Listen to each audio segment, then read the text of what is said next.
Okay, it being 6:33, I'll call meeting of the Oregon School District Board of Education to order on Monday, November 27th, 2017. We are at the Oregon High School Innovation Center. Ms. Wick, would you call the roll? Ms. Feeney? Ms. Oderico? Here. Ms. Flanagan? Here. Mr. Raymond? Here. Mr. Kraus? Mr. LeBrun? Here. Mr. Zach? Present. Board has a quorum. I was notified today by both Mr. Kraus and Ms. Feeney that they are both under the weather. They preferred not to communicate their germs to us this evening, and so we've excused them from tonight. They said if there was a need for a quorum, they could drag themselves in, but they didn't seem to want to do that. So we have a quorum. I've got notice that, or proof that the meeting has been appropriately noticed under Wisconsin Opens Meeting Law. Those documents will be with Ms. Wick if anyone wants to inspect them.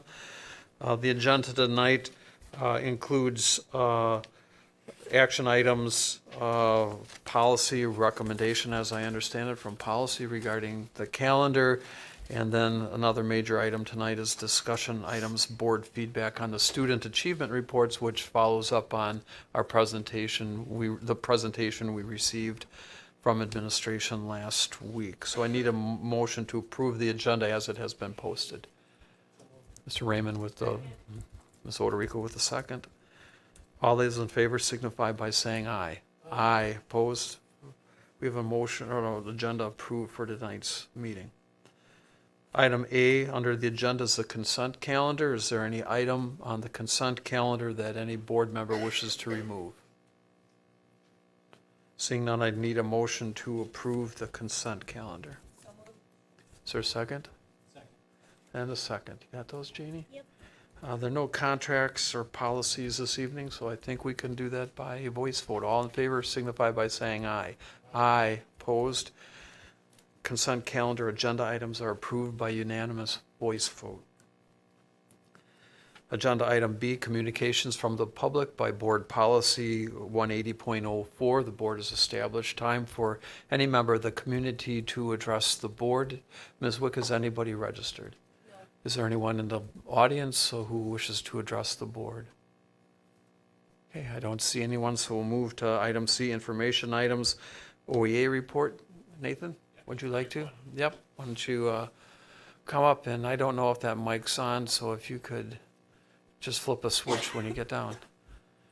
There we go. Nathan Johnson from the OEA, co-president, right? Yes, I'm Nathan Johnson. I'm the OEA co-president, and I'd just like to take a quick minute to thank the school board for taking such a deliberate approach to the calendar and taking time to go back for feedback, and that a lot of very good conversations were had. And we greatly appreciate the dialogue that's been had over this. And yeah, I'd like to just continue to say that we appreciate the board's willingness to be patient and discuss things. And thank you. And it is noted and appreciated that you guys are doing that. So thank you. Thanks. And Nathan, I note that Dr. Bustler and I are going to be meeting with leadership from the OEA next week sometime. So we've got that scheduled, so that continues this year. Thanks, look forward to having that conversation. Student report. Carolyn, anything eventful? Not tonight. Getting ready for the Commons to open? Yes, it's looking good. Yeah, furniture in yet? Yeah, I'm ready for that fireplace. Okay. Like as a senior, do you guys get to have your prime spot there? We'll call some more. Okay. You know, that's no out on public, so you've got that. You should do that. Very good, thank you. Information item C3 is WATG Award. That's a Wisconsin Association for Talented and Gifted. And Amy, you want to bring your folks up? And there we go. You'll see on our on your screens a photo from a presentation a couple weeks ago up in Wisconsin Dells, and I'll let Amy introduce who you've brought along and kind of explain what happened in Wisconsin Dells for us. Okay, so I am Amy Miller, the Advanced Learning Coordinator for the Oregon School District. I have Missy Legler, who is an Advanced Learning Teacher at Rome Corners, Maria Kutzdarowitz-Moltzon, who's an Advanced Learning Teacher at Brooklyn, and Peggy Koenig, the Advanced Learning Teacher at Netherwood Knoll. And we are thrilled that the state of Wisconsin now knows what we have here in Oregon as a Board of Education. We were able to nominate the board, and I think without question, hands down, with the information we shared, they knew that this is a board of distinction. Fun fact for you, that in 1990, under Linda Utek, which was the first GT coordinator, we had the very first board policy in the state of Wisconsin. So we have just grown from there. Reasons for the award are the empowerment and really saying to us, who are the kids, what are their needs? We had another kind of transformational moment in 2008 where the Board of Education at that time asked us to form a task force and to really evaluate what we were doing for advanced learners in the district. We discovered that there were many things that needed to change at that time, and through board foresight, more staffing was offered, but also the challenge and the task of change what you need to change to better meet the needs of advanced learners. So again, that opened new doors for us to learn, to change, and to grow.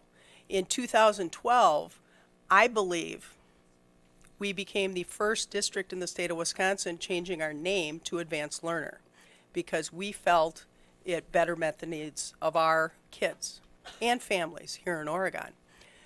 And then come here to 2017, we had this opportunity, and with the Path Forward paper, you have challenged us to continue to transform what we're doing for our advanced learners, and we are ready to take on that challenge and continue to change and grow to better meet the needs of our students as they move forward into this 21st century life. So we thank you, and it was very exciting on Friday, November 17th at a state conference to have this award given to Steve and to Brian and to the board. Thank you very much for all you do for us and for really challenging us to do right by our kids. Thanks, Amy. It was a pleasure to be there. Wish you guys could have seen the conference. It was just a beehive of activity, and I looked at the agenda that were there. It was really impressive. And while the board is entitled, or while the award is entitled to the board, or was awarded to the board, it's really to you guys, because we wouldn't be doing this stuff and empowering folks if we weren't way ahead and doing great stuff for you guys. And that's why I had asked Amy if you guys could come tonight, because it's really your award. You know, that you do the work for us and help our kids, and we greatly appreciate it. It makes writing papers to say, go do this, and you get way out ahead of us all the more possible. So thank you very much for all your work. Brian and I have talked. We're going to put that up somewhere in this room to go along with our Magna Award from the past. So it'll be recognized. So on behalf of the board, thank you guys for all the work you do for our students. That's nice when we get to do that, isn't it? Oh. Okay, that takes us to action item D1 from policy 2018-2019 school calendar, and I'll turn the floor over to Krista Flanagan, who is the chair of the policy committee. The floor is yours. Okay, great, thank you. What I'd like to do is maybe if you could take out one of the calendars and kind of walk you through. We had a very, very robust discussion in policy, which came from additional discussion with the high school leadership team, with Leslie as the director of instruction about professional development. So at the outset, I guess I'd like to say that when we look at the calendar, it's a little bit more complex process than people may seem, because we're dealing with state statute regulations and then also trying to kind of fit in different things. But at what we believe is that we want a calendar that helps students learn. We want a calendar that helps our professional staff be the best educators they can be. We look at staff and student health and well-being. We look at what do we believe about education in the Oregon School District. And so we know that a calendar is not a perfect thing, but we would really like people to understand that we try to look at all of our constituent groups and give them something that they can value in this calendar, but also not everybody will kind of have everything that they desire. So this is where we're coming with a recommendation from the policy committee. So if you look at August, Sorry. Will this be a motion on behalf Yes, of the policy? yes. So I'm going to frame this as you're making a motion on Yes, behalf of the yes. policy committee for this calendar. Yeah, so the policy committee will move to have this calendar for the 2018-19 school year. In August, professional development days will occur on the 28th and 29th. September, we'll just have the no school day on Labor Day. October, we'll have a 2-day professional development for teachers, 2 days off for students. So the 25th and 26th will be off for students, professional development day for staff. November, we'll have a 3-day break over the Thanksgiving holiday. Sorry, and school will start on Tuesday, September 4th. December, we'll have our holiday break, as you see was in each calendar. January, there will be a PD day on January 21st. In February, there will be no school day on February 15th, which is a Friday, and then a professional development day on Monday, the 18th. So that is a little bit different from previous years. Go back and repeat that again. In February, there will be no school day on Friday, February 15th, and a professional development day on Monday, the 18th. Spring break will be March 25th through the 29th. Then in April, we will have the 19th, Friday the 19th of April as a no school day. And then the 22nd will be a professional development day for staff, no school for students on the Monday the 22nd. Memorial Day will be a no school day on the 27th of May. And then in June, our seniors will be done on Friday, June 7th. Graduation will occur on Sunday, June 9th.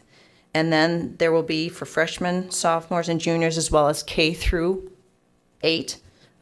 They will be in school the 10th, 11th, and then a half day on 12th. And then there will be a PD flex day on Thursday, June 13th. And those will be the end days of school. So depending on snow days, those could be pushed forward. Earlier. Yes.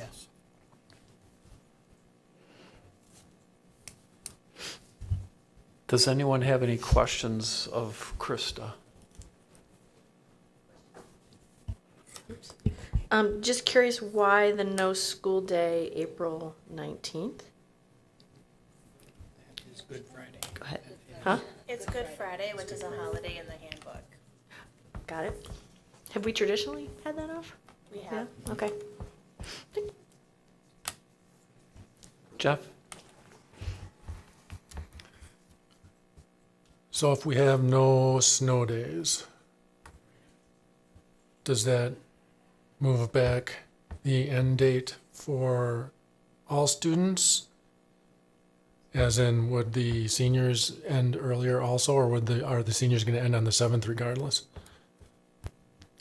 We are recommending that we keep the same seniors end early. So if the snow days don't happen, everybody is pushed. So we are moving forward with the plan of seniors end earlier than freshmen, sophomores, and juniors in K through 8.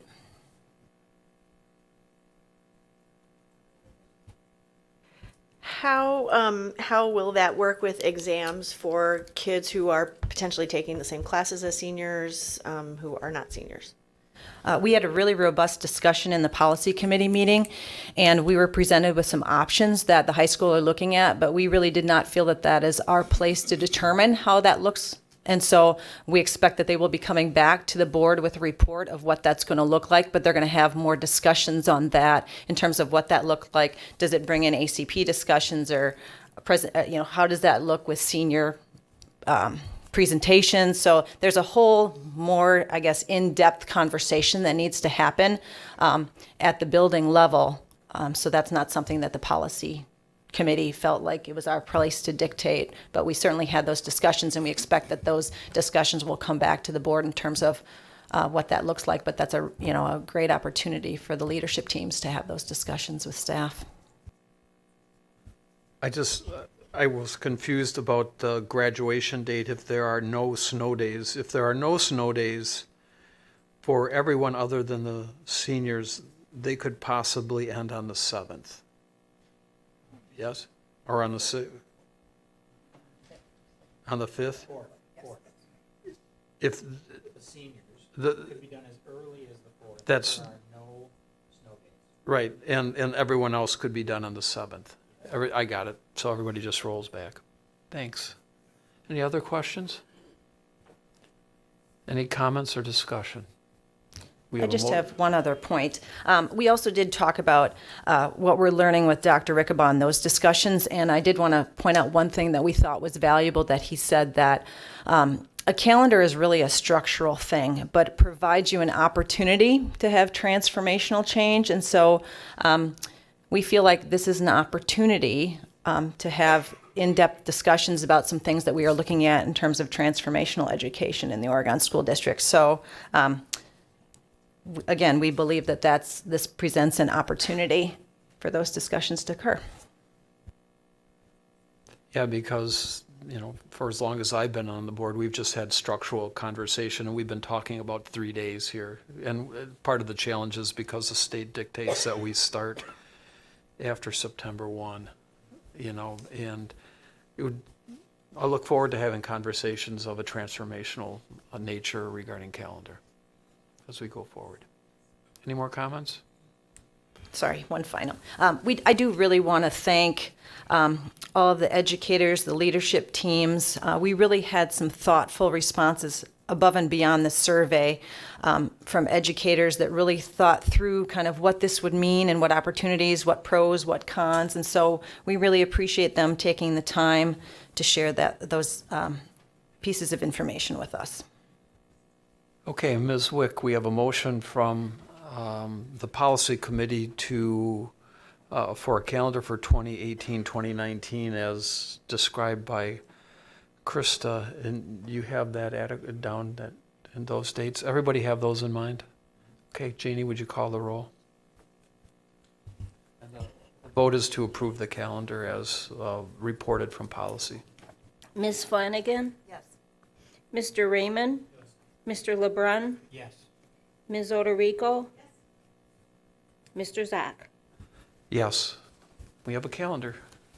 Thanks for all your work, you guys, and thanks for taking a lot of the extra time to make sure all voices were heard in the development of that. I did it again this time. When we did the consent calendar, I forgot to talk about some of the generous donations that we have that we approved tonight. We have two. One is from Jeff Knockreiner to OMS, a donation in the amount of $1,000 that we approved. That's incredibly generous. And also from the Noah Schreiber and his family. I think that's in memorial from his father to Splash Pad, and there were two donations of $400 each for that. Those are generous, and we thank them for their support of the Oregon School District. You guys are going to have to keep reminding me as we get through the consent calendar to do that. I write it down ahead of time, and I keep forgetting. The next action item is WASB delegate and alternate. Janie needs to get a name to WASB for credentials for Wednesday afternoon of the conference in January to sit through the resolutions meeting. It's probably about 2 hours. I'm going to pull a Carolyn and say, I'm not doing it because I'm senior. Thanks for setting a good precedent tonight. So that suggests that maybe the least senior board member might want to do that. Yeah, That has been the tradition over the years I've been on the board, who served several years as the WASB delegate. were you planning on being there that Wednesday? Okay, good. So I'm going to appoint you and I'll, because I know Barb's going over, so she's the alternate because she's not here. Another tradition that we keep: if you're not here, you get appointed to something. So, actually, Tim, it will be interesting for you to see as a new board member to see how that thing works. Once is probably enough. Okay. Okay.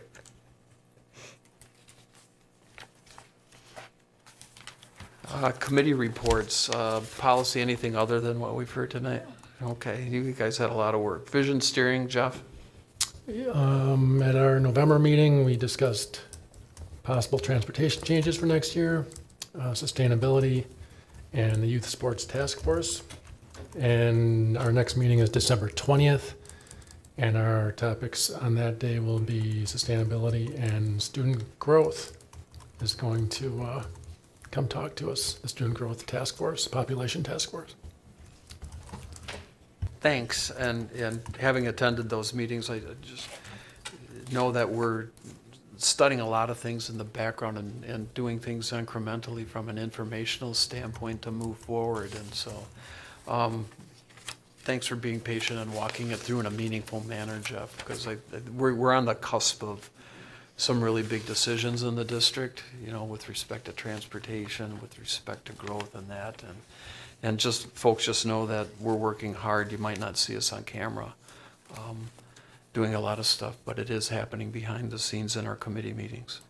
So, all right, that takes us to the next item on our agenda, and that's board feedback on student achievement report. You guys want to kind of hunker around like we did last time? I know Jeff has got some comments and some questions. I've got a bunch, and we'll just kind of have a dialogue for a while as long as we've got comments, and then I'll toss it off to, Jeff's going to go first with his stuff, then I've got a bunch, and then we'll get it to you guys.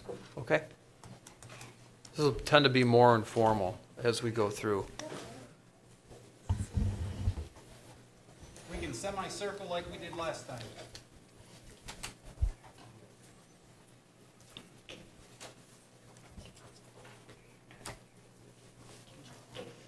Does everyone have a copy of the booklet, or do we need text for this?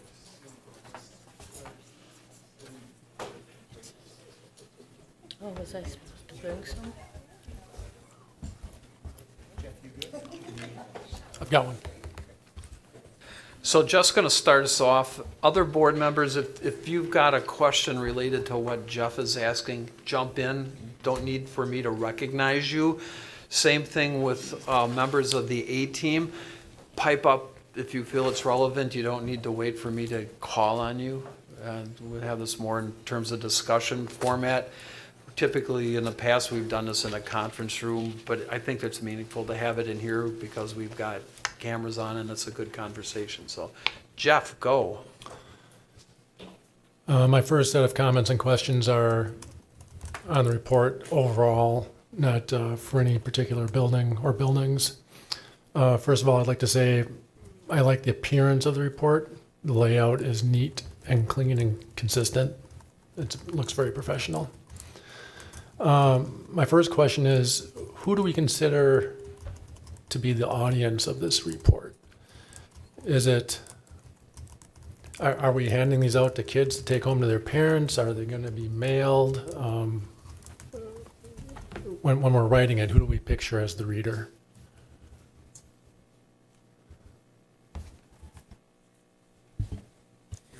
There, now I'm on. We have some rather extensive conversations about that. And I'll invite all of the administrators to respond. But the primary audience is for parents and our community. Because for those of you with a historical memory, you'll recall the days where we had a 3 to 5 inch 3-ring binder, and we had lots and lots of data, and we would post those data on our website, and the only feedback that we would ever receive is from other school districts looking at our data.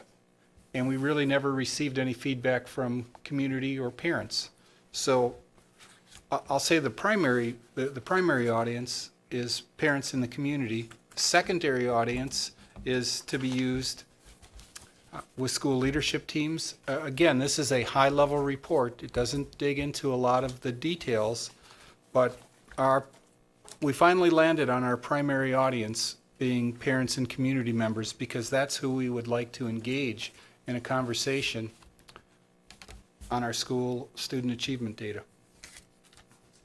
I welcome any administrators to edit that comment.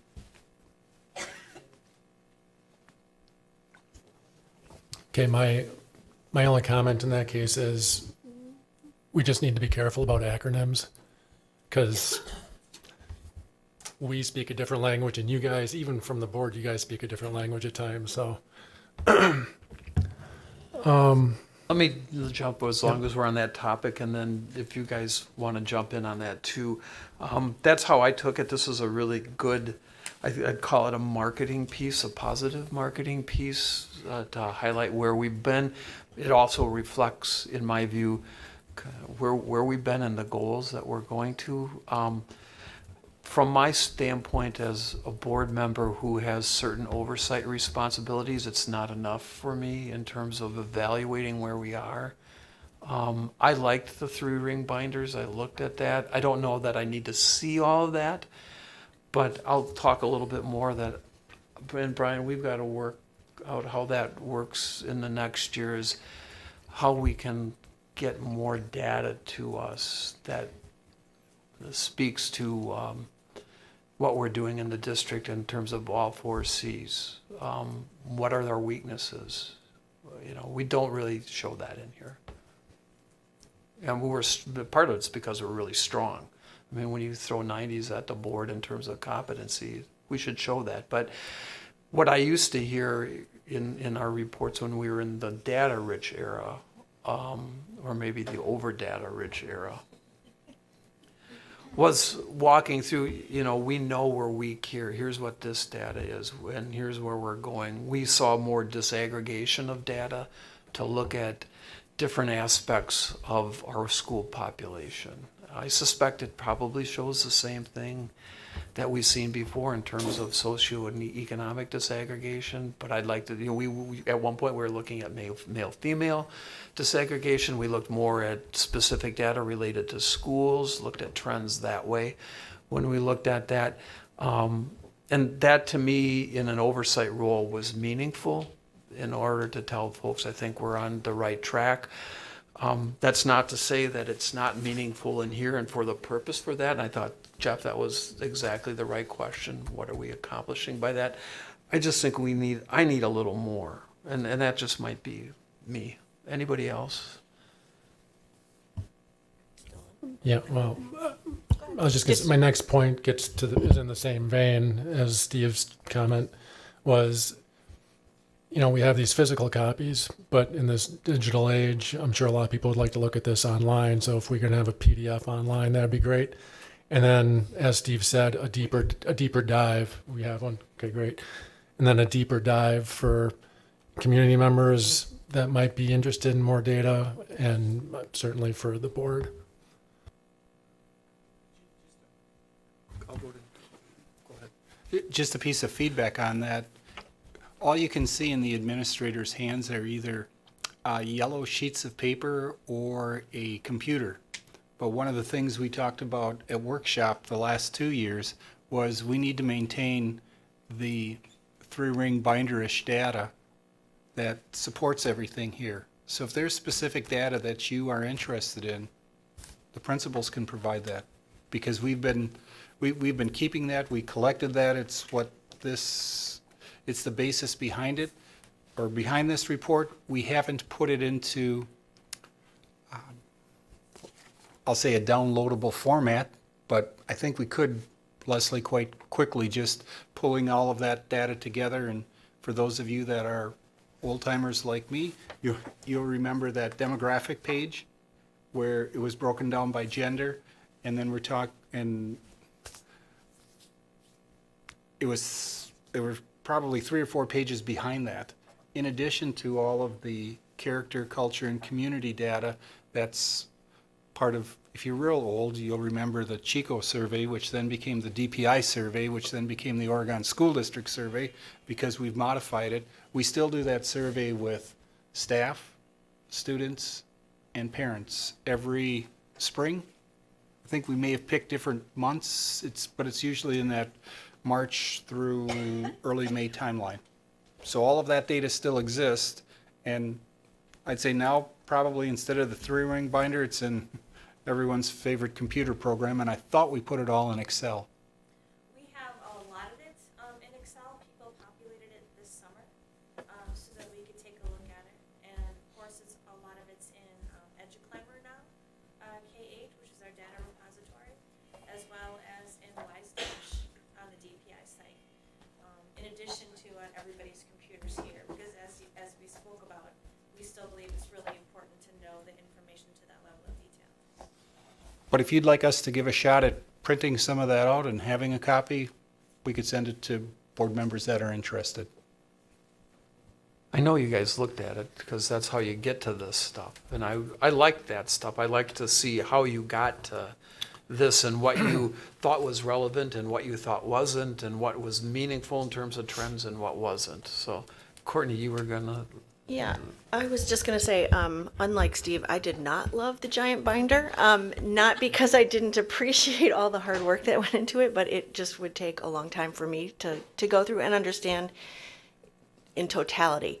So in that sense, I really enjoyed being able to get kind of a quick 30,000 foot view of what we were doing. But to his point, I do remember looking through a lot of that data and thinking at the time that absolutely every student in this school district was in there somewhere, and it was easy to feel. I recall there was one, I don't even remember what it was about, but it was like, I think it was about RTI, and it was if you did certain strategies with your class and 30% of the kids needed a different intervention, and then there was an intervention, and then there were 10 kids, and you would drill down to like a kid at the end of that. And I remember thinking that was really amazing. That was that little pyramid. Was that what it, well, it wasn't that pyramid. No, it was something else. It was like a flow chart. Yeah, maybe that was it. Down until you got to the maybe 1 or 2 children who didn't get as far as you hoped they would. Right, right. That was a Leslie creation. It was the Leslie original. A Leslie original. Well, it was really amazing, and it spoke volumes about what you all do as educators for each and every student. So I guess what I would take from this discussion is it would be kind of interesting, because I'm sure that data exists and you all look at it and you all know it and you're still doing amazing things. It would be neat to take some of that and have maybe some work sessions with the board and the A-team specific to a particular topic. For example, let's talk about equity, and let's take some of the data that went into forming this report and talk about it in more detail and have that maybe inform some of our policy and some of our strategic thinking. Or, pick a topic one night, it's, talking about gender specific things, if that's an issue that we think, or you guys identify, maybe you all identify the things that we talk about. But rather than throwing the big binder back at us, maybe breaking it into easily digestible and understandable and working documents that then becomes kind of a good place to dialogue specific to different topics. So I don't miss the binder, sorry. You're taking away, that was my Sunday afternoon football when the Packers were on. I could get a chair and I'd have my binder and I would give me an excuse to watch football and then take stuff. Krista, did you have something on that topic? Well, I think it's along those lines. I mean, I really like the report this year in terms of consistency across building, that you're focusing on values and then you're focusing on the 4 Cs. I think that's really important. I think one thing that I would say in terms of the next step, and I think it's going to be helpful with the communications director coming on, is this: what does it mean for me as a parent? So we're telling people what we're doing and what we want to accomplish, but someone needs to translate for them, what does this mean for me and my kid? And so it's pretty, and maybe it's the audience question, but it's pretty high level and a lot of content for people that are not deep diving into education like we all are. I mean, you're more than me. But somewhere you need to communicate, what does this mean for me and my child? Why should I care about reading this? What is this going to tell me, and what does it mean for what my kid is getting?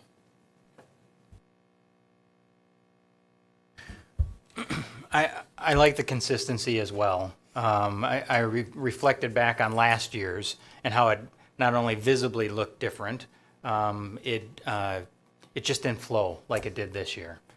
It is a marketing piece without question, and I'm with Courtney. I am not a binder person. I am 30,000 feet. Give me one page and summarize it for me.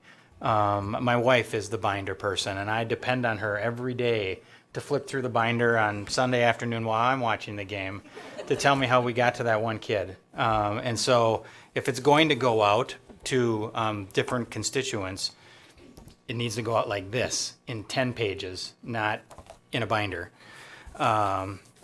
So the consistency, very professionally done, and the way everybody presented and owned their school's success is awesome. I genuinely could feel the ownership that came with it.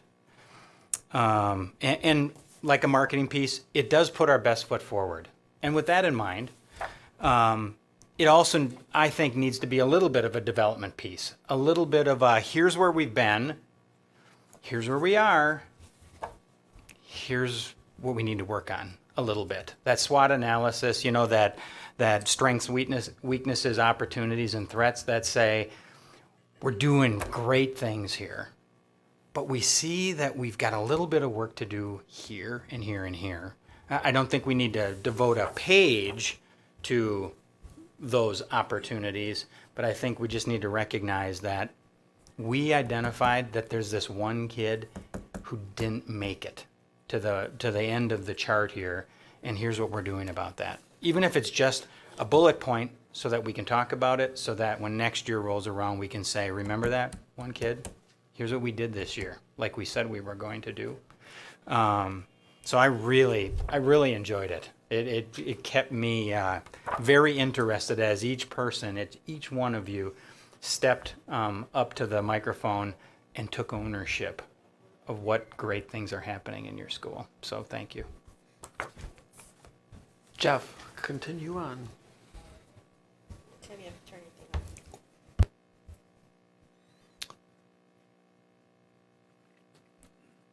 I'm wondering what, maybe this is a question for Dr. Bussler, but I assume in the future, now that we have a communications director, they'll play a big part in the creation of this report. And I'm just wondering how we think that might play out. Yes, a significant role in creating the document. The last 2 years, Leslie and I worked with American Printing, and they did all the graphic design and all of our layout. We ultimately will still need a group to print the document, but Erica will be our lead in messaging our story. And I think Tim's point is a really important one, because I'm putting together some information for the Oregon Observer. And in our 3 major categories on our school report cards, there is one report card category that we are behind the state on, and that's in our ELL student population. And we don't want to hide that. We want to identify that as an opportunity for us to continue to improve. And I know this is a marketing piece, but we also want to say, and I think Tim made an excellent point, here are things that we're working on and will continue to work on. And I believe the commitment that administratively we've made for many years is we're after 100% graduation. And that is an elusive, high mountaintop experience. I think we'll get it. I don't know if we'll be able to get it every year, because sometimes our student population is such that it's really hard to get to 100%. But Erica's going to play a big role in this. And one of the things that's great is she now has 2 years worth of data, because she was a parent in the district too. 2 years worth of data to take a look at and bring that very parent perspective. And what Krista shared is a critical one. We want parents to read this and say, oh, this is a takeaway from my child. And ideally, now this will sound a little too marketing-ish, but they would feel like the school district's taking care of my kids. And I can very easily say to other parents, here's why I moved to the district. You've heard the people millions of times, that's an exaggeration, a lot of times at the microphone saying, we moved to Oregon because of the school district. You've been stopped at Bill's, one of our 15 quick trips. That's an exaggeration too. It just seems like there's 15 of them. But people move to Oregon because of the school district, and we hear that anecdotally all the time. So those are good points.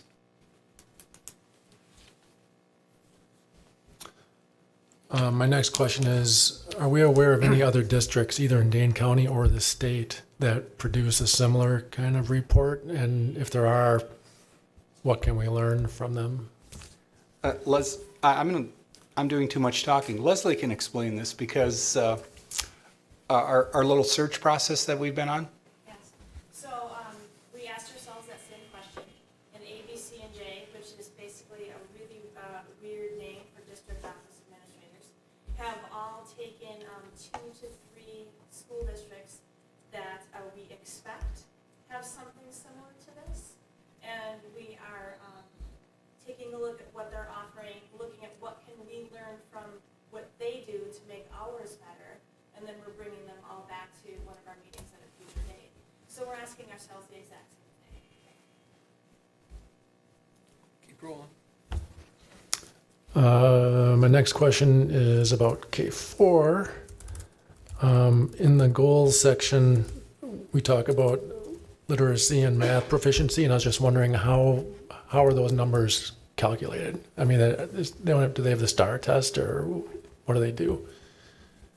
I'm sorry, I meant 4-year-old kindergarten. Do you guys want to grab a microphone so we make sure that our 100+ people that are checking us out can hear every word? Yep, okay. So in 4K, we don't have STAR testing, but we do have our PALS testing, which would be for phonemic awareness. We have a continuum that has been developed based on something called Teaching Strategies Gold that gives us a band of development. And so all of those numbers are based on the children that fell within that band, in that continuum of where children should typically be at that age range. So there is the formal testing of PALS, and then just the testing we would be doing like for our report card. And is that like a state standard, or is that a? There are Wisconsin Early Learning Standards, yeah. Okay, thank you.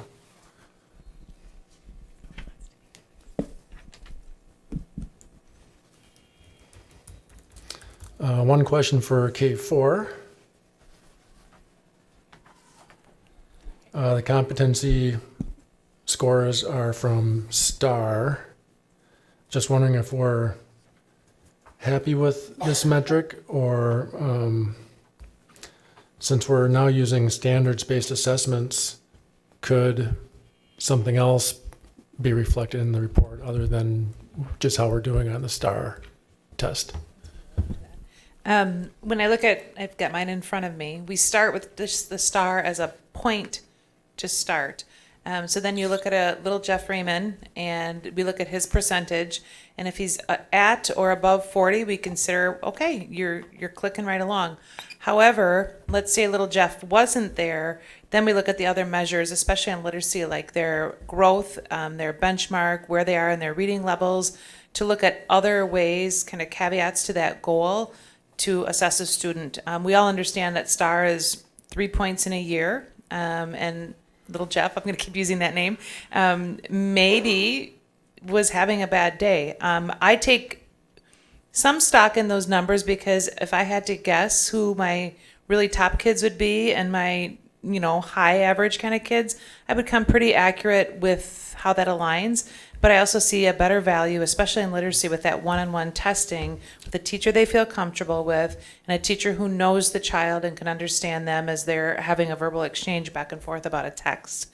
When we look at math, it's a little different because then we're really looking at that standards-based information and how a kid did on assessments that are embedded within the curriculum.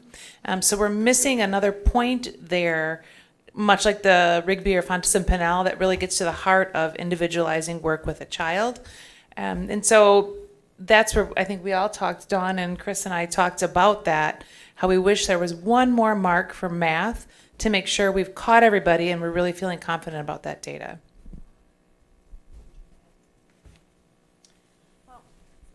Only the sense that what we report in here, as we've spoken about tonight, has its limitations.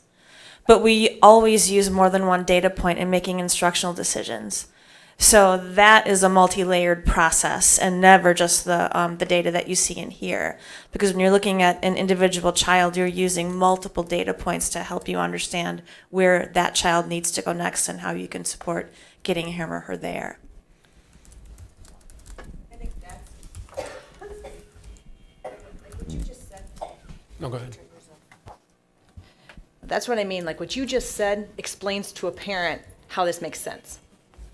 Here's what we're presenting to you, but we use multiple data points to help your child achieve. That's plain level speak to a parent that tells them how to make sense of this. One thing I'd maybe bring up, although it doesn't show up in these numbers, there is some other data we do have on math, especially mainly for our students who are below that benchmark, because most of those students are going to get assessed by our math interventionists with a tool called AVMR, and that's a one-on-one, pretty intensive way for our math interventionists to dig in on where our students are at with their beginning number sense, typically grades K through 2. And that's something that maybe in the future could spread to more students as more people in the district will be trained on that process. So it's out there. It's just not as broad-based as it is the STAR assessment.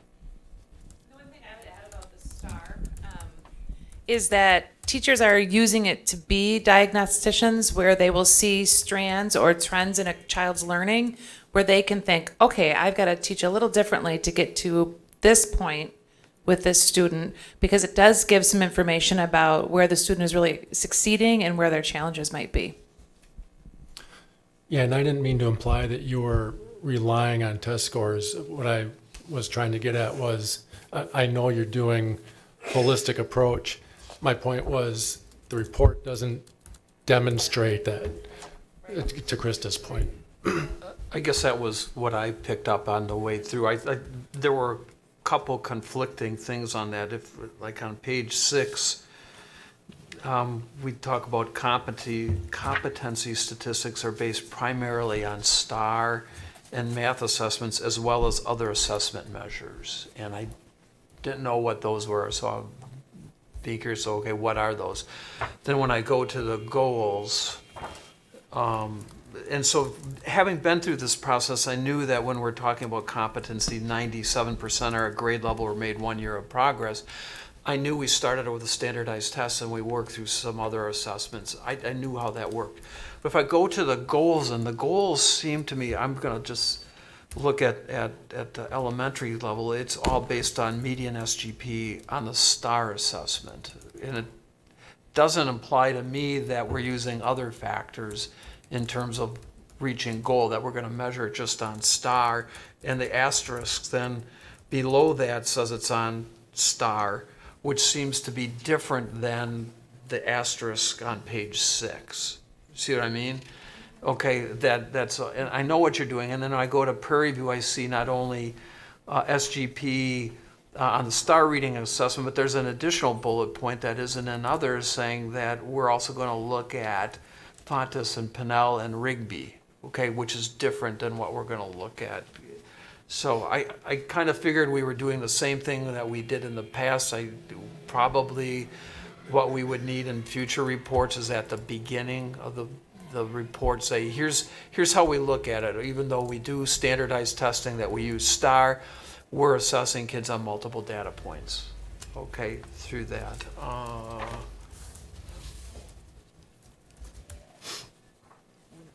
Carrie, you said something about 40%.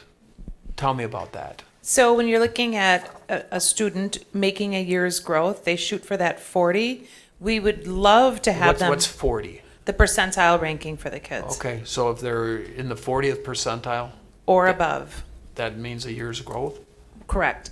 Okay. But we also have looked at the growth percentage rate, the SGP, and looking at them at our school hitting 50 or more, so they are more than a year's growth, because we want to start to close those gaps. Where does the forward exam fit in with STAR and that, and what you guys look at? Well, the forward exam, it's nothing that we would use to diagnose needs of a student or next steps in instruction. Instead, the forward exam gives us a large, broad picture of over time where our curricular areas of weakness may be. Because of it being a one-shot test, we don't necessarily think that it's something we would use to make day-to-day decisions, especially since you take it in spring and you get the results at the end of the year, so it doesn't really help you that much. However, Is that the same for the ACT? yeah, just that I think people get a little better information from the ACT, but yes, it would show us more about where we need to work on our curricular experiences more than it does for the individual student. Although the ACT does give some pretty good individual information, even though it's a one-shot assessment. Because in reality, they take it 9, 10, and 11. The Aspire that they take is also an ACT series test. I don't know if Jim wants to add anything to that. Jeff, thanks. I'm just, what you hit on STAR, I'm just taking off the points I had. So I got a couple more. How do we pick the SGP level? STAR has between the 35th percentile and the 65th percentile. That's within the normal range nationally. And because we tend to do better than normal for how we perform against students across the nation, we have selected 50th percentile or above for the most part when we're looking at our growth percentile. So when I looked at the goals for the elementaries, we had different numbers, like 50, 51, 55. Why are they different? Well, it's a great question. I mean, don't we expect the same? Well, first of all, I think it's an important point to make that the leadership teams are now involved in authoring the goals. So they're looking at the data and they're authoring the goals, and consequently you don't see the same uniformity that we used to see when the principals would get together and co-author the goals. So I think some of the inconsistencies you're seeing are because we've really turned a lot of the decision-making over to a group of leaders. We've really empowered our leadership teams. But also, I believe the leadership teams made goals based on past performance, which varies slightly, ever so slightly, elementary school to elementary school. And that's the question I had, that is, if we're looking at past data in terms of setting goals, we've got a different population the next year. How does that factor in? So we get rid of a fourth grade that might be really high achieving, or it might be low achieving. Not meaning to be pejorative in any sense, but some classes are like that. How do we factor it in when we set goal? If we say we're going to move it up to 51, how does that factor in? And I'm not saying there's anything wrong with what we've got. I just am curious about the decision making that way. Do any of the principals want to share the conversations that they had with their leadership teams?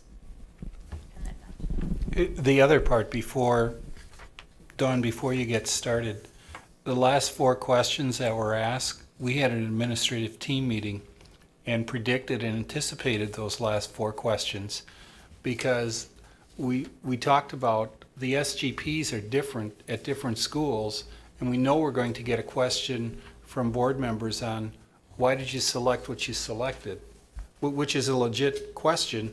In the past, we had less variation because we had a smaller group working on the development of the goals. Now, the very group that we had at Jim Rickabaw's book seminar, that's the group that's working on goals. So we've got 75 people at the table instead of 25 people at the table.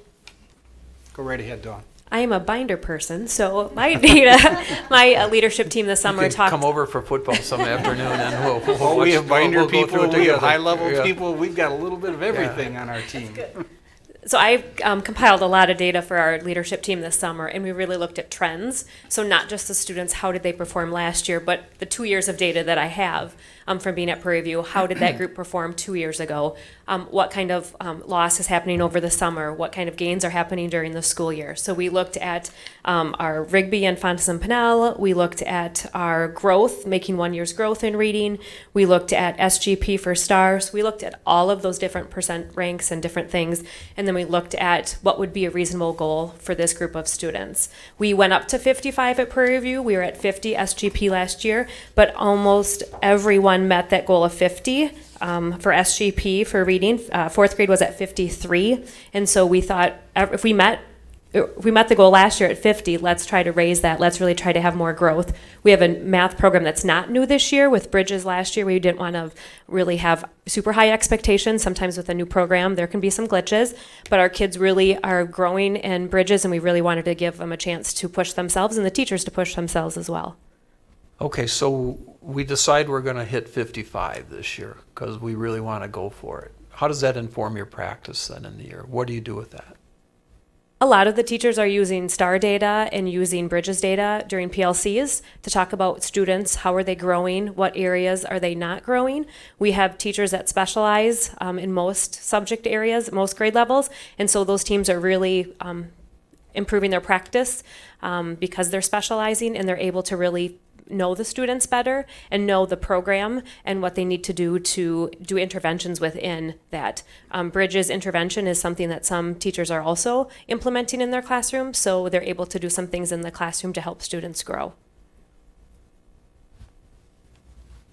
I think what we get from that, anybody want to, in terms of this document, the marketing document, and it piggybacks on what you said, is how do we get information to the parents to say, here's what's really going behind the scenes, and getting these numbers, a real short, concise statement is, we're looking at all this stuff and distilling it, that what you're getting is just kind of the numbers that are generated, just so that we have the benefit of sitting in this room and working through this with you guys, and I know the hours that you spend to get the numbers here that are reported in summary form.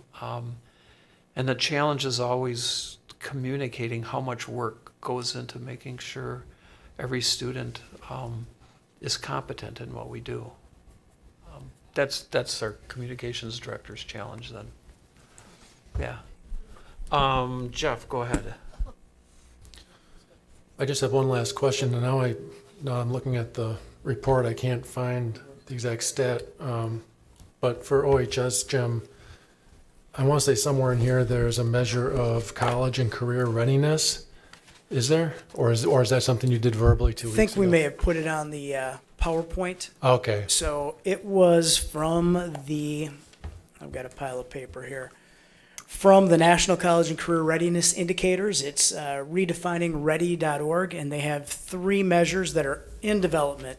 One is college, one is career, and the third is life ready, but those indicators aren't put together. So from a list of academic and the college ready is based on academic indicators, performance within the high school setting, as well as standardized assessment profile. Kids hit a certain number of those indicators and they would be considered in that group. I think when we looked at, we were 60, if I'm recalling what we had on the slide, it was 91% career ready, 67% were college ready, based on those measures.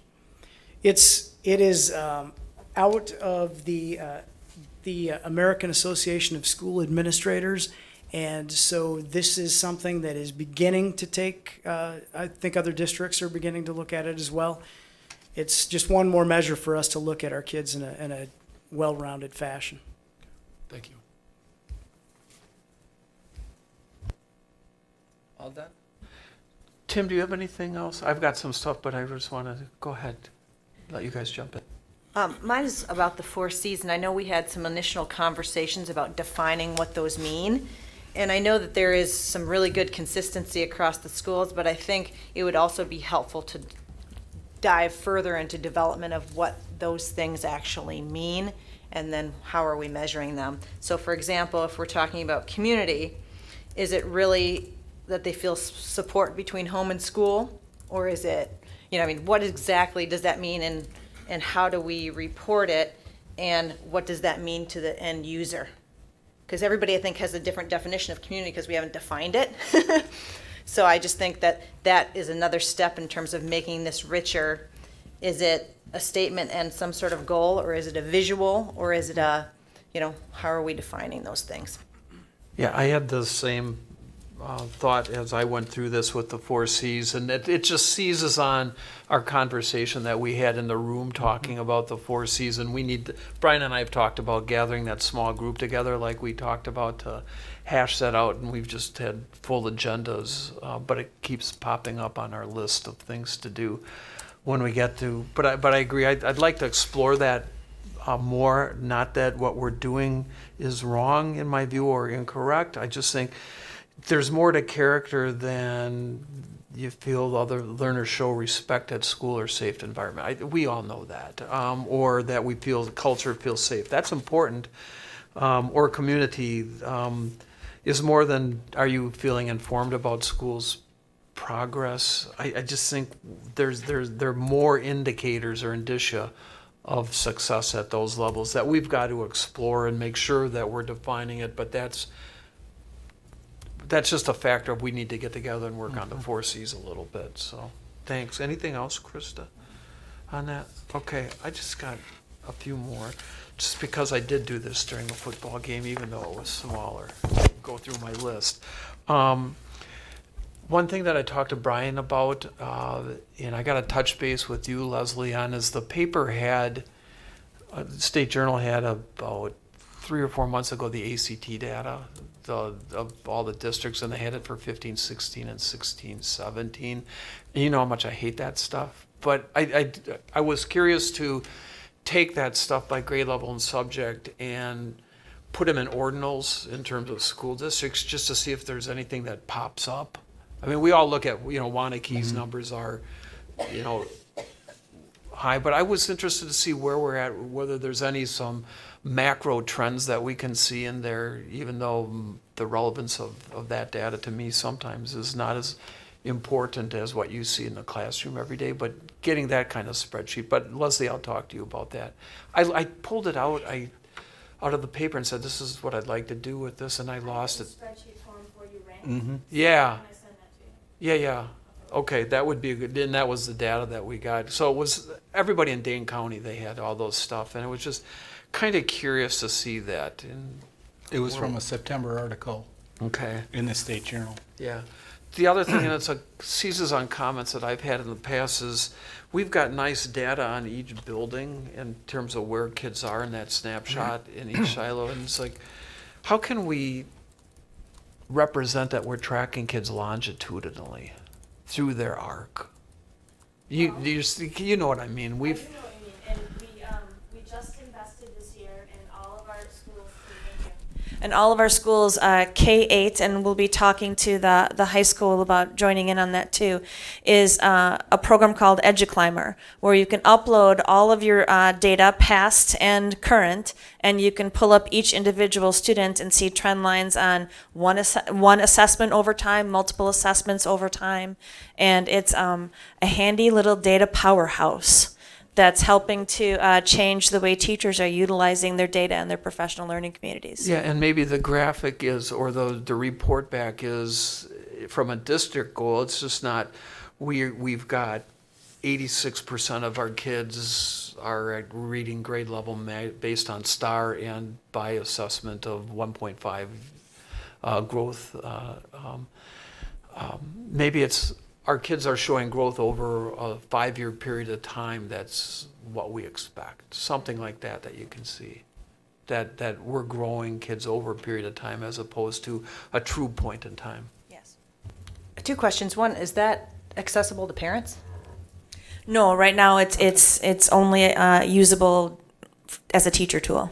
And then the second thing too is, I also would challenge us to think outside this format as we move forward. We've got a website that's really robust, and so you are confined by how much you can fit in a, but if you do this as an interactive report, you certainly have a lot more opportunities. So, we don't have to be confined by a paper report too, and people then can deep dive and go places they want to go that you can't do, because here you're speaking to everybody in one format. If you do interactive, you can go a lot of different ways. We're really creating a good agenda for our new communications director before her first day of work. She hasn't started yet. Let's not get her to quit. Yeah. No, but that's exactly kind of what we're looking for, is taking what you've got and the work you've done and trying to translate it into something that really is super meaningful. And we just don't want to pile that all on you, so you've got to be able to do that work, but then also produce this. That's why we created that position. We do think we finally have arrived at a stronger data management tool. And for those of you that have been around, we had Tableau. John, what was the name? What did we replace Tableau with? Just 5 clicks. No, the one before Eclipse. And I forget the order. Tableau, Eclipse, just 5 clicks, and now we're into EduClimber. And the beautiful thing is each system gets better, but what we need to do is hang with one. And in some cases, the businesses went out of business, but EduClimber is the strongest data management warehouse that we've had. Well, Rome Corners agreed to pilot it for an entire year and become our experts and learn the ins and outs so that if they said thumbs up to it, then the other schools would join, much as Brooklyn did for My Learning Plan. We're slow and thoughtful approaches. I too, like Crystal, liked putting the 5 values in there in the report. That was meaningful. I thought they were all good. I really liked Netherwoods Knowles, whether I was having a good sugar buzz when I looked at yours, Chris. I said, like, oh, it could be any of those. I thought that was really good, so I wanted to shout you out. Again, to reiterate, I think we need a front page that talks about our mission statement and how it interrelates with the 5 values and how that interrelates with the 4 C's, and then how we measure each of those, just at the beginning before we go through. I like the one thing I missed out of this was we had pretty frank talks when we were going through the hard data about weaknesses and identifying those. You don't see that in here because that's not really the vehicle that we've got, but be nice to have, if we're going to do a special session, a binder stuff, mini binder stuff on weaknesses, that might be a good starting place. It's like, okay, what are we seeing here? And I'd be interested in looking at how that all interplays with equity too, and because there was a tie in the past to that significantly.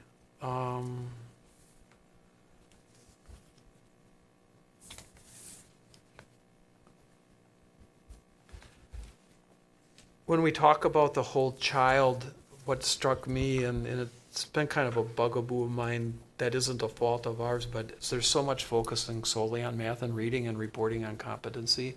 There's not much hearing about the arts or vocational tech or anything like that on there. And we are so strong in all of that. If we're going to market our district and have some pride in what we do, that there's got to be more in here about what we do in all of those areas, those opportunities that we offer kids, because that's what we hear from them, that we're not only good in reading and math, but we're good in science and social studies and math and or band and orchestra and choir. I mean, those sort of things. And there's not much here. There's maybe one picture of students with instruments. So if we're going to be really strong in those areas, let's highlight those.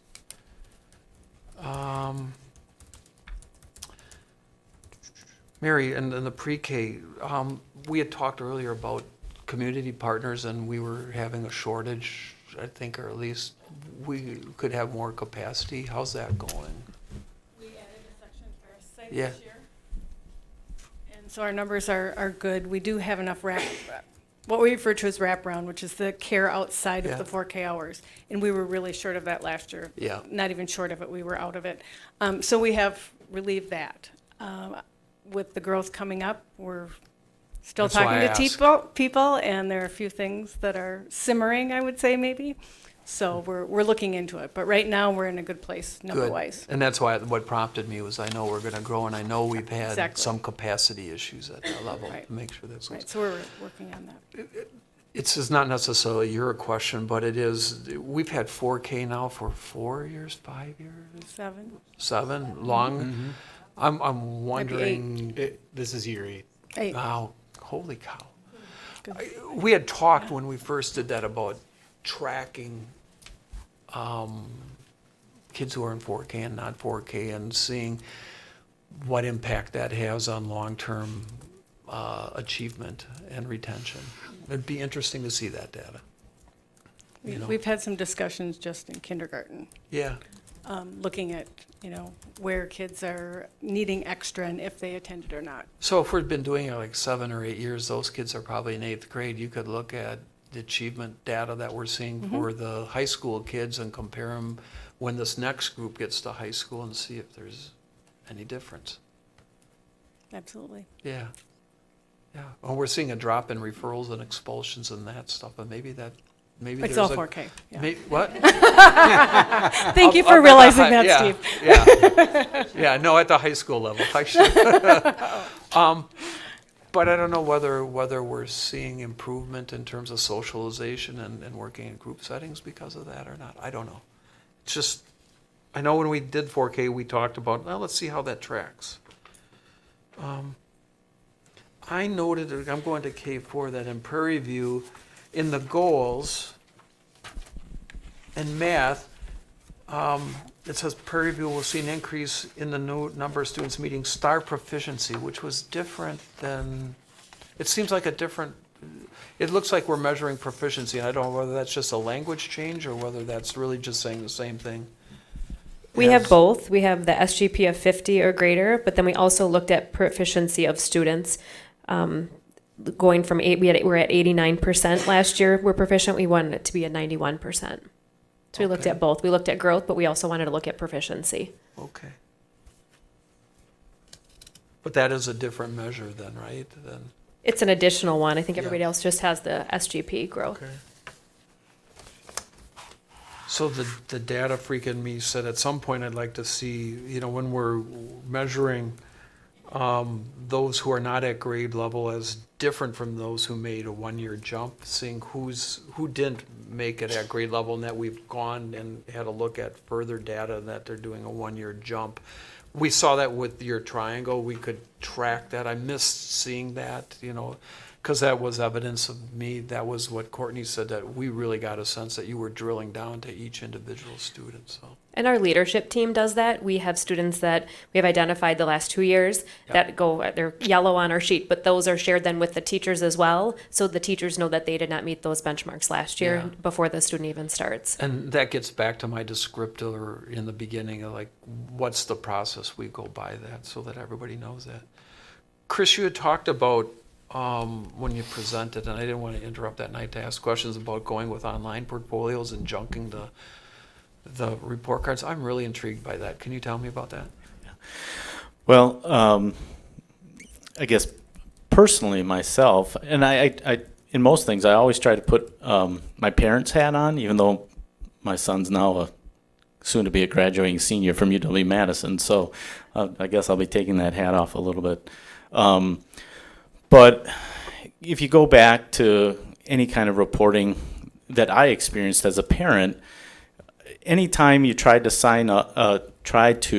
assign like one letter or one number to what is such a complex thing, learning in math or reading or in science or social studies or music, all of the areas that we report on, I've always felt pretty uncomfortable with any reporting tool I've experienced as both a parent as well as an educator, because it just doesn't tell the story of what happens. And most of the feedback I've gotten from other parents is what they rely on is that face-to-face conversation with the teacher at parent-teacher conferences.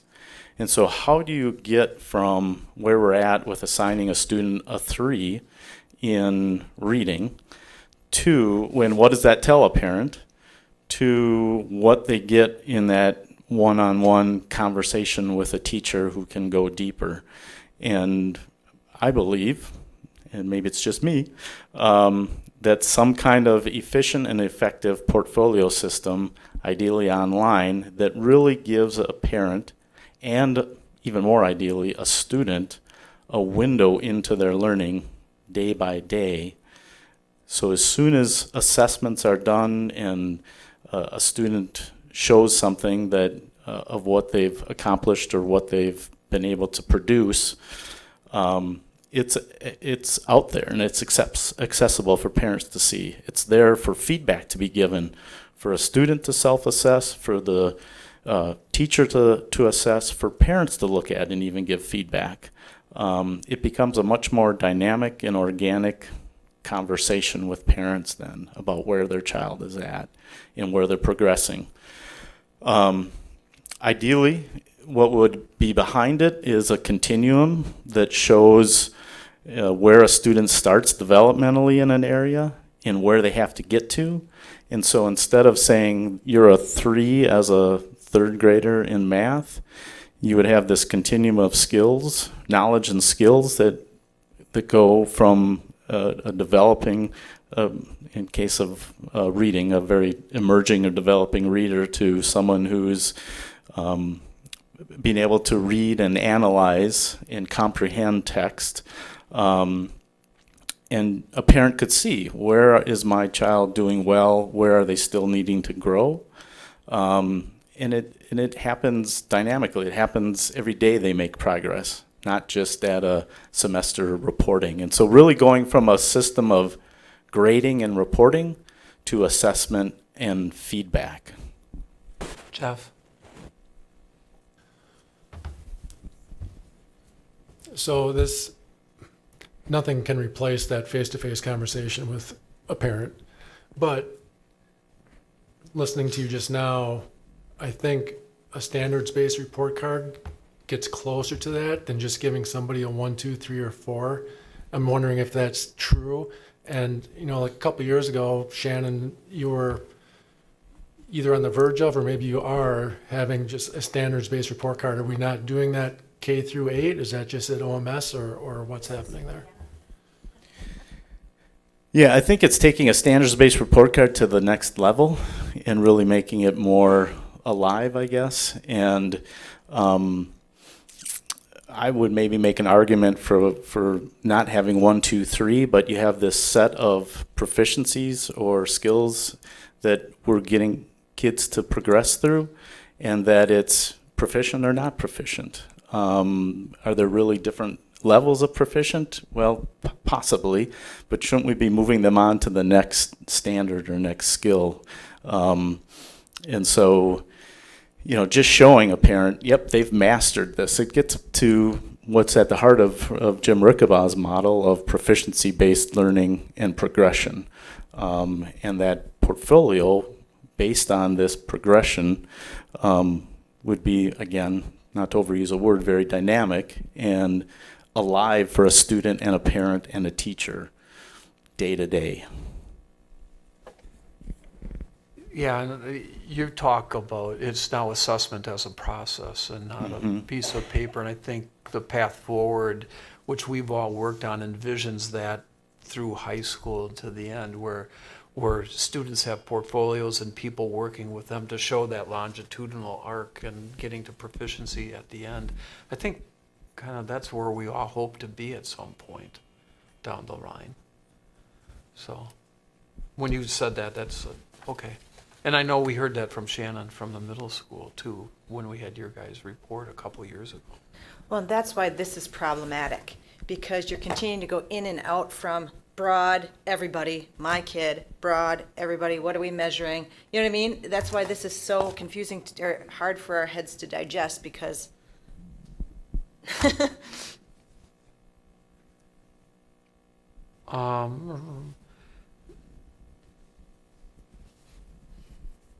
as we got up more toward middle school and high school, we started getting a little more data, and I looked at how much we triangulate that to make sure the data we're seeing are consistent. So I see, and I think it's probably true with everybody, where we've got a really good graduation rate, and that's based upon the fact that our teachers work hard, our educators work hard with our students to make sure they make the grade, and then we do these standardized tests, and I see a 98, and in the report then it shows competency at 42%. To me, that's a disconnect. And those numbers, and then we see an ACT of 22.5 45 and then a 42. I don't know how those triangulate together. And as a data person, I don't know what that means, you know. So what do you do with that, Jim? I mean, you know what I'm talking about? Well, some of the data that we put forth in the high school is kind of an autopsy of sorts. We focus, the living stuff that we're looking at is really making sure that kids are continuing to progress and are passing classes, are earning credit, and are proceeding through their courses of study successfully. We use, you cite the use of some standardized tests. Data, the ACT is a pretty important test for a lot of our kids. It's benchmarked far differently than the data at the other levels, but we do take close look at how our kids are progressing through the levels, whether they're bringing, the current class of 2018 last year was 40% proficient in reading on the ACT, which was a big drop from the class of 2017, which was at 51% proficient in that same benchmark. All of our kids still are ahead of state levels in terms of each of those. However, we definitely need to stretch all of our kids. And so we see, how does that play out at the high school? I'm not sure if I'm getting to a question specifically because. Yeah, you are. And I don't mean to pick on you because we've talked about triangulating that data that we get, the various data, to make sure if we're doing in-classroom assessments, how do you know that our assessments are valid and meaningful? Well, one of the things you can do is check on the standardized tests, and are they out of whack? So if they're out of whack, why are they out of whack? And we've talked about that for a long time. The only reason I'm picking on you is just because when you look at 98% and then you see ACT scores, I can hear some folks in the district who really believe in standardized testing as the be-all and end-all of measurement. Says, how can you be passing 98% of the kids through graduation when half of them don't meet proficiency in reading? Well, and they didn't meet the benchmark in that particular test. Yeah. That's a college readiness benchmark, obviously. I'm not telling the board anything that they don't know. Yeah. We certainly pay very close attention to our grades and progress. And as Dan talked a little bit about last week, we get right down to mentoring individual students with teachers, with small cohorts of folks that we are, and using Dan Rickley words, bird dogging to make sure that they're getting the support that they need all the way through. We monitor GPA from term to term. We look at our grades and progress every time we post a progress report or a 9-week grade as well before they go to transcript. We have right now 140 some kids. Kim, where are you at? That we're actively tracking with learning resource mentors. So how does it translate? You're right. I guess our answer always has been we believe in how our teachers assess our kids and whether they're proficient in a subject area as opposed to a standardized test which measures a point in time that sets a benchmark that we don't have control over. That's true. And we additionally, our high school leadership team is really excited about leaning into assessment practices at the high school. And that's something that will get a sense of urgency related to our calendar conversations. And that really emerged as a lever that we are excited to dive into, talking about assessment practices and then the difference between assessment and grading at the high school. And I think, but the data can also say, okay, are our standards and how we're assessing them accurate in light of the data that we're seeing under the ACT or not? And I suspect they probably are accurate. It's just we got to explain to some people when we put this out, and we got to be able to have the elevator speech to answer that question. Stuff. I really like, Jim, your character data where we talk about referrals and suspensions and that stuff. To me, that's a true character data point. Is how many kids do we refer and what the percentage? I really liked your culture, character, and community stuff. It was really good.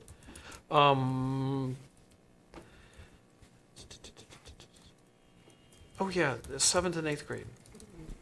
Hi.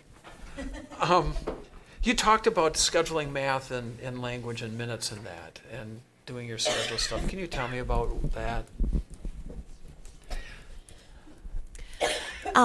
So one of the things that we've been looking at and studying is how other schools have scheduled language arts and math. And compared to a lot of other middle schools, we're below instructional minutes. And so in the last couple years, we've added some minutes in 7th grade. And this past summer, both RCI and OMS worked with a nationally known scheduling consultant. And he took a look at our schedule and worked with a team from the middle school. And so we've been taking a look at some possibilities with making some changes to our schedule, but also at the same time being aware of our growth and our numbers and our structures and our FTEs, and really curious about what the growth task force will be presenting as potential options that I think will affect our schedule down the road too. So we've been also thinking about Rickabaw's levers and how we can use strategy and self as the highest leverages to help improve our student achievement data. Realizing that you got to have a schedule in a middle school, right? But how can we maybe not use that lever, but use some of the other levers to improve student achievement, but also being aware that we are below a lot of other schools in the area for instructional minutes. Yeah, and when you add minutes there, you take minutes away from other places, and what's the impact on that, and Right. what's the sensitivities, and if we're working on that and we're trying to fit it all in the same structure, then it's maybe time to look at the different structure. And if what you're looking at is the same old structure, I'd say let's see what else is out there from stuff. And one thing too is and I will hopefully have a chance to share some of this data with you at a later point, but the consultant was a bit surprised at how many of our kids who aren't music or selecting world language at the 8th grade level are sitting in study halls, because there isn't anything else for them to do. And a lot of those kids are the kids who aren't showing proficiency or growth in language arts and math because they're really starting to become disengaged in school. Yeah. And so that is something that we want to come back to you with later in the year, of trying to get kids excited about school who aren't already excited about music or world language. Yeah, and I've always been sensitive to reducing opportunities in the arts at the expense of what others might call the core. I don't agree with the termination, but core stuff. I just think there's a value for both, and we need to, in my view, look at changing the structure then a little bit. But it'll be interesting to see where that goes. Are you planning a report then to us, or are you going, how's that gonna work in terms of your scheduling? I think it'll probably come down into some staffing discussions. Oh, money, huh? Talking about structure stuff. Huh? I walked right into that one, didn't I? Okay. No, I knew that one was coming.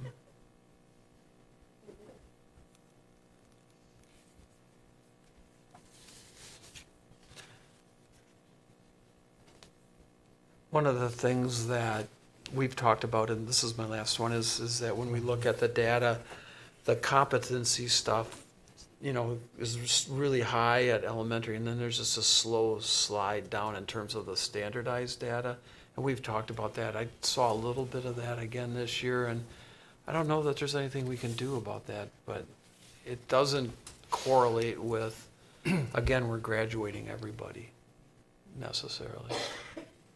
Anybody else have anything? Just like when we first started doing this stuff with the reports, the first year was good, but we made improvements, and the second year was better and got really good. Courtney, we went through that. Remember how we just kept changing and growing every year with them until we're at a way different point now. It's exciting to see. I like this a lot. So, good job, everyone. Thanks for the conversation tonight and for your really good presentations the other night. That was really intriguing. So,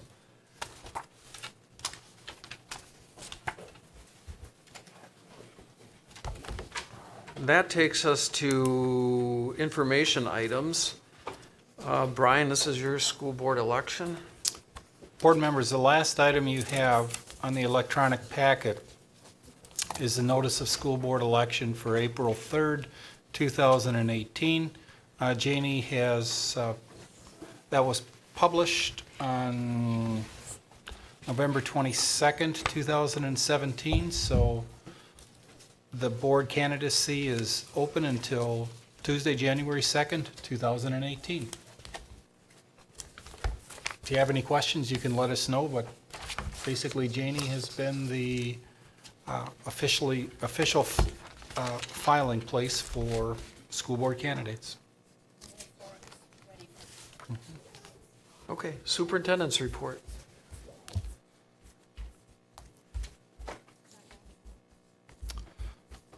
Couple of items for you tonight.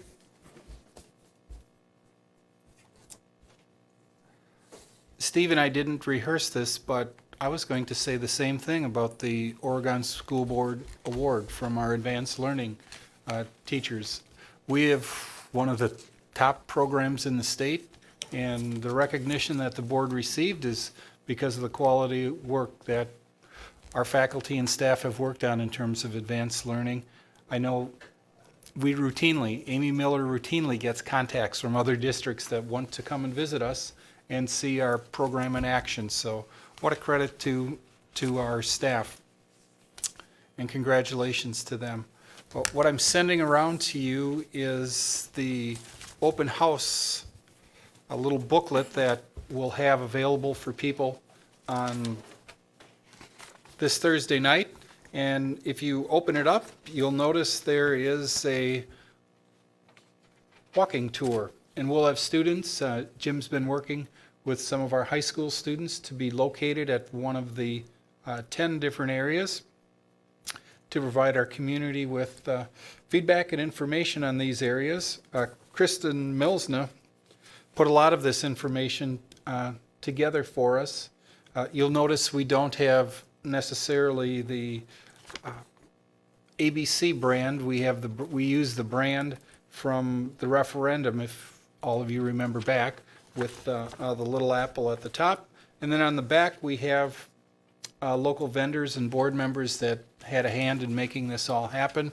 At 6:30 on Thursday evening, Steve and I will do a short dedication ceremony, and I'm still working on that agenda, but one thing we were hoping to be able to do is a bit of a ribbon cutting. And Jim, if you could have all the students that are serving as ambassadors, so to speak, join board members, and we'll do a little photo shoot for a ribbon cutting at our dedication ceremony. But Steve and I need to do any fine tuning. The good news is none of you have to speak, so those 15-minute unprepared presentations, you will not be required to do that evening. Steve and I will take care of it for you. So we're super excited about this.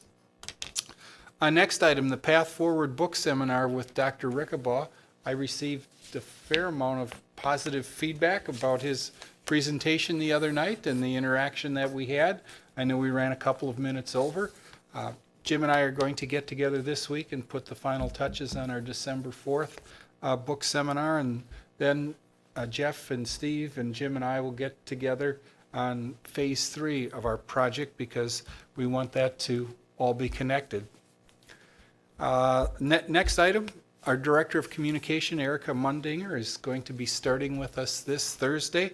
And just, again, super high level, one of her first priorities will be working with John, and Krista has volunteered and has spent quite a bit of work with John on the district website. So we are getting close to opening up that website before the end of the school year. So that's going to be a project she's working on. And then sort of a second area is branding and marketing. And you might recall I did some work with Krista to help write that job description for her. And now we'll determine how accurate we were on that job description.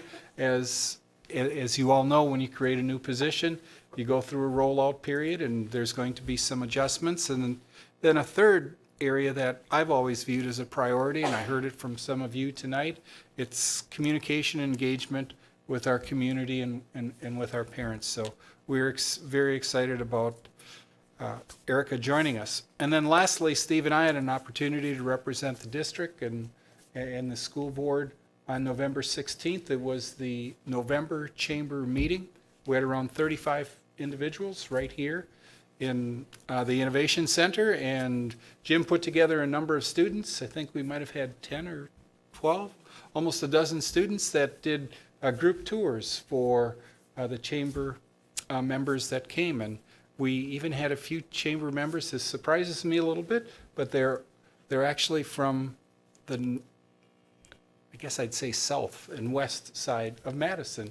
So the Oregon Chamber has been growing and expanding, and it was a nice opportunity to show the community, and particularly our business community, because they see this as an investment that's going to help the local businesses as well. So that was a good, fun event.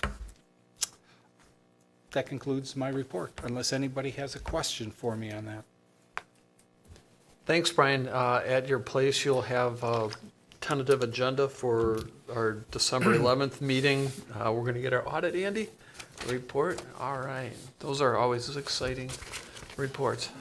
He's given me a heads up. It's a clean audit. Yay. That's good. That's even better. Then some informational items, mental health update, senior seminar presentation. Looking forward to seeing, because I know you've done a lot of work on that, Jim, so we're excited to hear that. So those are items that we've tentatively got scheduled. Brian and I will continue to work on the agenda, so if you have anything you'd like to add, get a hold of one of us. And with that, that moves us to checkout. Tim? Again, I just want to thank the members of the OEA who worked with us in our policy committee meeting tonight. I think it was a very positive meeting with lots of discussion that has taken place over the last month with regards to the calendar.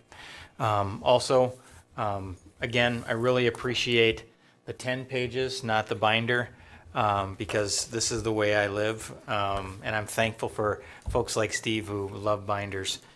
So thank you for taking the time to not only present this, but to hear the feedback that we had to offer, and I'm already looking forward to what it looks like next year.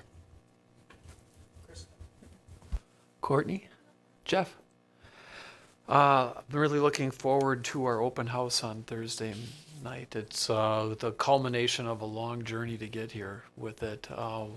Watching that, I'm sure Andy's glad it's almost done too, because the workload on him has been tremendous through this. But just to watch this for 2 years going up and to have a ribbon cutting is pretty cool. So I hope all of you can make it. We have a nice short program. And I hope a lot of people from the public turn out to see the facility that we have. It's just gorgeous. So, I'll entertain one more motion. All in favor signify by saying aye. Aye. Opposed? We're adjourned. Hope to see you Thursday, and if not, December 11th at our next meeting.